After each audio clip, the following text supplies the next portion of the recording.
로봇 연구에서 파생된 기술은 이미 우리 삶 속에 녹아있기도 하고 어떤 때는 뜻밖의 모습으로 다가오기도 합니다.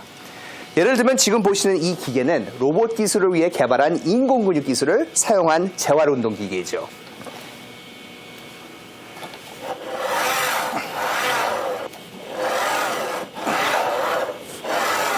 이처럼 로봇 기술은 사람들의 더 나은 삶을 위해 여러 분야의 밑거름이 되고 있습니다.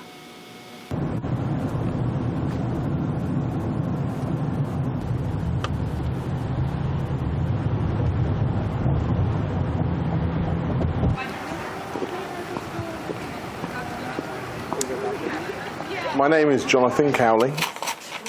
My occupation is I'm a VP of Sales and Client Services at a travel management company in West Hollywood. 올해 46세 조나단은 2013년 악성 종양 때문에 오른손을 잃었습니다. And that resulted in 3 surgeries, but unfortunately there was still evidence of the disease in my hand, the cancer. I said, please just amputate my hand. Because he had already explained to me that if I had gone for the option of chemotherapy and radiation, my chances of survival were slim. So the decision for the amputation was effectively to save my life, which it did. 당시 둘째 아이를 임신한 아내와 태아, 그리고 개구쟁이 첫째 아들을 위해서 결단을 내려야 했습니다. 둘째 아이가 태어났던 즈음 조나단에게도 희망이 생겼습니다. 더 이상 숨기지 않아도 되는 그의 오른손이 생겼기 때문입니다. 그것은 바로 로봇 의수. 처음 사용할 땐 어색하고 이상한 기분이 들기도 했지만 로봇 의수 덕분에 예전의 일상으로 돌아왔습니다.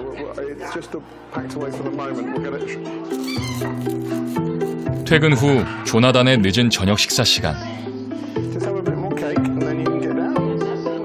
이미 저녁밥을 먹은 딸 샬롯은 아빠의 식탁 앞을 떠나지 않습니다.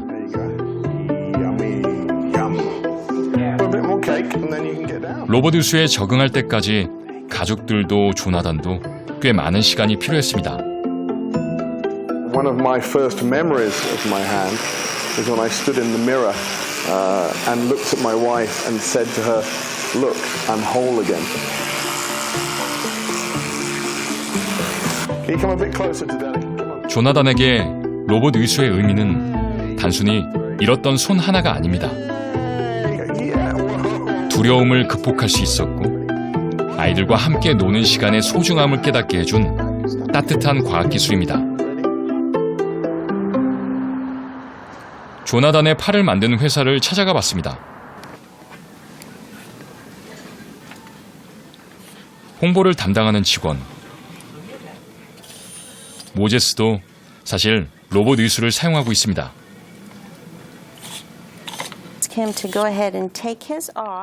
로봇 의수가 어떤 방식으로 작동되는지 모제스가 직접 보여주기로 했습니다.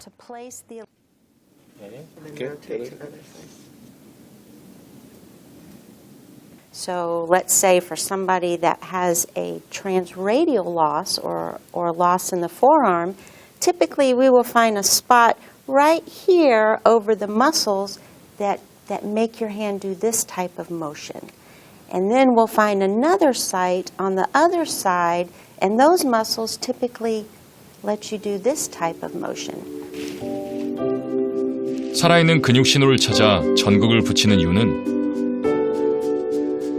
오므렸다 펼치는 기본 동작을 제어하기 위해서입니다.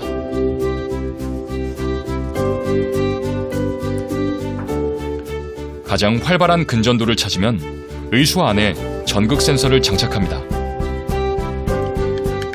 모제스의 경우 바깥쪽 전극에 신경을 집중하면 펴지고 반대쪽에 집중하면 접히게 됩니다.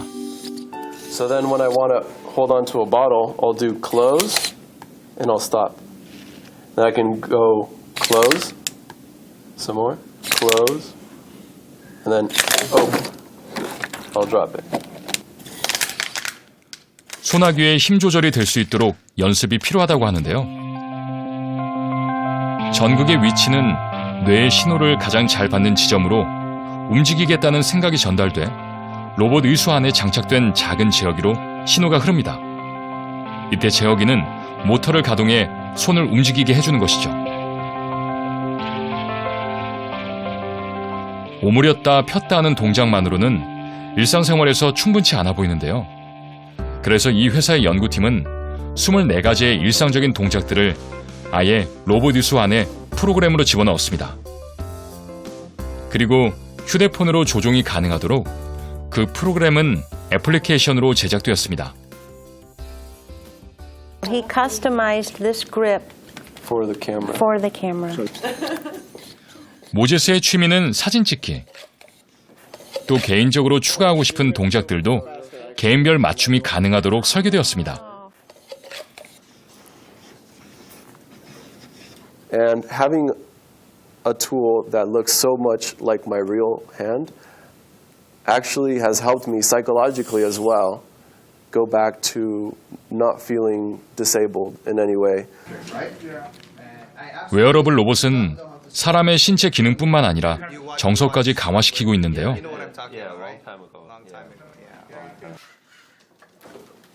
사람과 한 몸처럼 움직여야 하는 웨어러블 로봇의 경우에는 더 많은 실험이 필요합니다.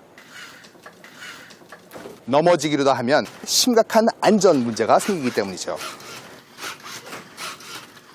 So we're going to be using these legs for the new body. We go to Korea in a few weeks. People are like, I think I've seen.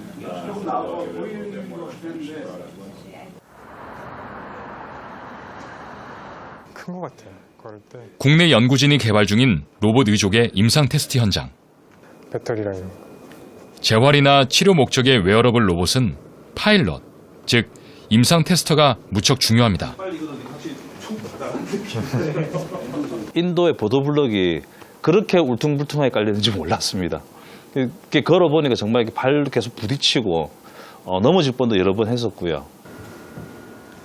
2015년 교통사고로 다리가 절단된 이후 사용했던 의족은 발목부터 무릎까지 고정된 일체형. 이렇게 발목 고정형을 신다 보니 계속해서 허리하고 다리 뒤 엉덩이 부분에 이제 이렇게 하중이 많이 실려서 계속해서 고통을 많이 이렇게 호소했었습니다. 병원에서도. 지금도 사실은 그 부분 때문에 진통제를 아직까지 완전히 끊지는 못하고 있고요. 보통 보행을 할 때 발목이 꺾이고 인대와 근육은 쿠션 역할을 해서 발에 걸리는 무게를 흡수하고 분산시키는데요. 이때 장근, 대둔근, 요추근, 대퇴직근 4개의 근육이 골고루 쓰여집니다. 발목이 고정된 의족으로 걸을 땐 좌우의 불균형이 가장 큰 문제입니다. 부분이 절단된 환자의 경우에는 당연히 발목이 움직이지 않기 때문에 가장 부자연스러운 동작이 나타납니다. 발꿈치부터 발바닥에 그냥 바로 닿게 되고 그 다음에 발바로 발끝으로 일어나게 되죠. 그러면 무릎이 올라오면서 팔을 들 수밖에 없고 몸이 기우뚱하게 될 수밖에 없죠. 발목 고정형 의족을 착용했을 때 근육 사용량입니다. 의족을 착용한 쪽 근육이 더 많이 쓰이는 것을 볼 수 있습니다.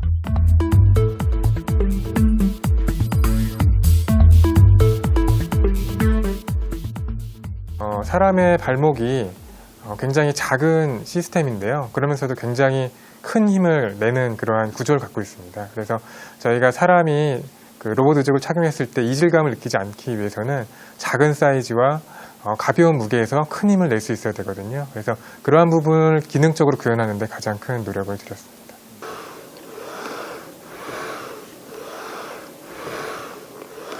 로봇 의족이 일단 발바닥이 닿았을 때 뒤꿈치부터 닿고 바닥이 닿고 앞꿈치가 닿는 형태로 이제 동작을 하게 되는데요.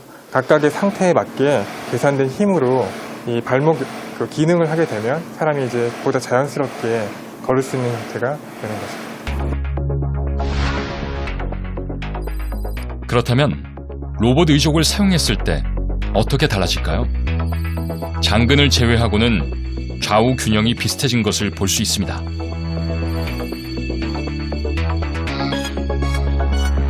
이미 로봇 의족은 해외에서 상용화가 활발하게 진행되고 있습니다. 후발주자로 뛰어든 국내 기술은 어떤 차별화 전략이 있을까요?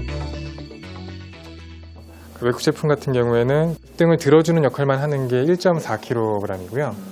이제 땅을 차주는 것까지 해주는 게 1.8kg이에요. 외국 제품이. 저희는 이제 땅을 차주면서도 1.4kg으로 가장 가벼운 무게로 만들었다. 이게 차이점이 됐습니다. 국내 연구진은 가볍고 출력이 높은 발목을 구현하기 위해 자체 기술로 작은 모터를 개발했습니다. 또 한 가지 연구 개발 단계부터 운동 역학과 제어, 설계팀이 공동 연구를 진행하고 있는데요. 통하고 하는지 그때 보통 인체를 대상으로 하는 기계의 경우에도 제품을 개발하고 나서 이것을 평가하는데 잘못됐을 때 다시 원점으로 돌아가야 되는 경우가 많습니다. 특히 이제 의족 같은 경우에는 직접적으로 사람이 사용하고 그리고 사람의 걸음걸이를 모사해야 되는 기계이기 때문에 애초에 처음부터 인체의 움직임을 획득하고 그 움직임이 모사될 수 있도록 계속 인체 운동과 같이 기계 역학을 접목했던 것이죠. 지난해 10월부터 8번의 임상 테스트에 참여한 파일럿 김석훈 씨는 로봇 의족에 대한 기대가 큽니다. 누구의 도움 없이도 그냥 좀 걸어 다닐 수 있게 마음껏. 그래서 다시 한번 뛰고 싶습니다. 뛰게 해주십시오.